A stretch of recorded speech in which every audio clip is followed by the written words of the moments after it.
Hey guys, in this video I will show you how to use KFC coupons online.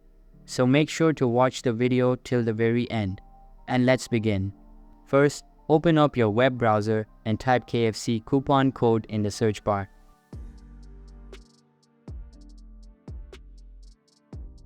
After that, click on this first link. Here you will find various coupon codes, so click on Get the Deal.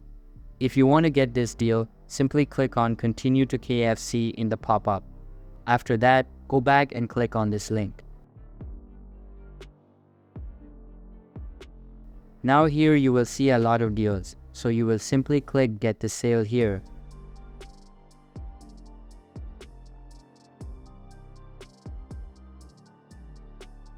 Choose your desired deal and click Add to Bucket.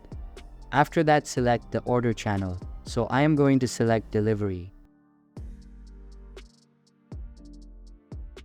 Then enter your address and confirm your location.